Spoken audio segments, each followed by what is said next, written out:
So here we are. So my name is April. And my name is Septiani. Yeah, but you can call her Party. No, happy. Here we are today. We're going to talk about, this very amazing play, should read it. It's about Islamophobia, intrigue. What? No, is it all? It's a play called Disgraced by Ayad Akhtar. It's just amazing. It's amazing. No words. Not to give you a spoiler, so you have to read it. This play talks about Amir Kapoor, who is the main character. That his original name is Abdul. Basically, he is a Pakistan man, but when he immigrated to United States, he changed his identity to be an Indian. And this story will tell about why he chose to be Indian instead of confessing his real identity as the Pakistan man. This story tells about how Amir Kapoor, as the main character, managed his life throughout the issue and the fear of Islam that happens in United States. So I will tell you about the 5 to 6 characters in this play. The first character, as I have said before, Amir Kapoor as the main character, and then Emily Hughes Kapoor as Amir's wife and an artist, Abe as Amir's nephew, Jody as Amir's co-worker in a firm, and then Isaac as Jory's husband, and Jerry's art dealer, and then there is a non-speaking character which is Imam Farid. The themes for this play is about Islamophobia, and then anti-West, and identity crisis as Muslim American. So, April, why do you think people should read this play or watch this play? And it's amazing, right? I'd say, of course, for those of you who are very much interested with social issues, religious issues, you will find this play very, very, very, very enlightening. But it can also be insights for those of us who perhaps are not very much interested with this very heavy social issues. But again, I think the playwright has crafted this play in such a unique way that I'd say that people they could easily follow the issues. Perhaps people who really has no idea about the issue will be scratching their heads. But I'd say some of the I think it has become a public concern. In my opinion, why you should read this play instead of just telling us about the tragedy of Islamophobia and so on, but they add some romantic scenes that people are so much interested in. Yeah, it will not make you bored just because you then just those tragedy again and again, but you will see like another point that make you, you feel like your emotion will be played. I agree with that. I mean, the of course, well, not too much of a spoiled sport, but you've seen the climax, right? Where everything comes together and there's this. Wow, what is that? Oh, what is that? Desolation. And like there's like perhaps some of the thunderous, thunderous, like a storm. You'd say that the climax in the play, it's a bit like a storm where everyone is so much heated up with the debate that they're having over dinner, and of course. Well, we caution, of course, readers because the play is going to be a bit violent. Please take care of that. Maybe for those who are 18 or below, PG rated. But again, it's still it shakes us up, but I think in a good way. So you have to read this play, then you will understand why we are so excited to tell you about this. Yeah. And then. Aside from this, we will also talk you about the three perspectives that will give you more understanding to this play. First one is that there is a religion issue that is intertwined with racism and intoleration. A little spoiler to you that there is a scene when Amir had a dinner with his wife in a restaurant. Then there is a waiter that serves them, give an attitude toward him just because this waiter saw Amir and judged him based on his appearance, so maybe he disliked or he generalized the people like him is from East, so maybe there's some bad tension that comes to his mind, and then he give Amir a bad words or a bad actions that seems offensive to Amir. But then in this play, Amir is so much a good man. He doesn't reply the waiter's attitude. Instead, he gives a good. He stayed polite to this waiter and just let him be like that. The second religion issue that attached to racism is when Amir's mother found some letters. These letters are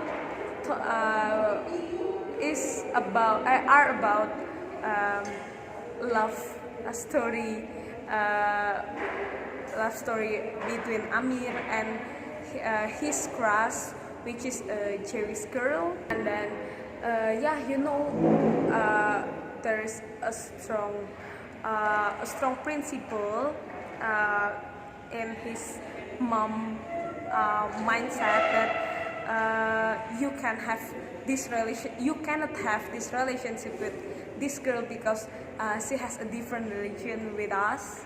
So she spat Amir face just because of this, to show his actual spat, like to show that she totally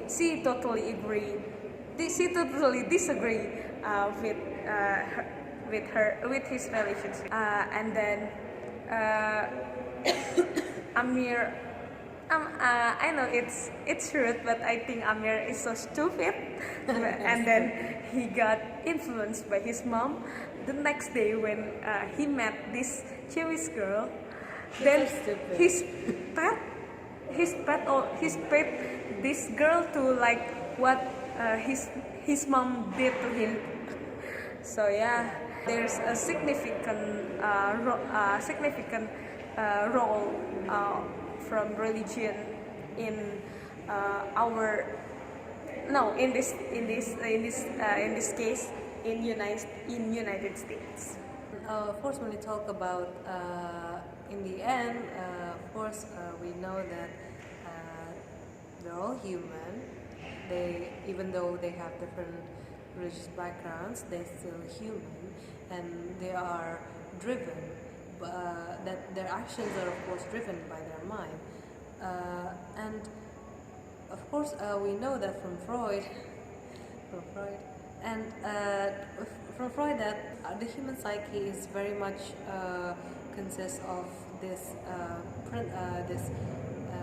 our mind that is so much in control with our actions, and we know that well, just take a look in the first significant action that Amir did when he, of course, when he wanted to support the imam. And we see that Amir, in the beginning, he's very much conscious for his about what his action will do, because it will certainly ruin. I mean, not is well, ruin is a strong word. I mean, like. Will exactly had an effect on his reputation as a lawyer, and of course he would not want that, because he believed that his success is the key to his survival, and of course after that we see that his wife actively persuading him to support this imam, because, well, you know, you have because Amir has the capability to support and to capability to persuade people to, she would say, like, change the world. Of course, that Amir would really want to please his wife, and he want his wife to be proud to be that she was with him. So in the end, though, I mean, support the imam in an unofficial way, in an informal statement, and of course that is his way to compromise with how he wants to please his wife, all the while also trying to maintain his reputation as a lawyer. And then we move on to the last perspective from our analysis. It is about post-colonial theory. You know, in this theory, there is a term oppressor and the oppressed. And of course, when we talk about the colonialism itself, it didn't really actually officially happens in the Middle East, the recent ones, but of course it is somewhat colonial way, as the character Abe would later describe in the last scene of the act.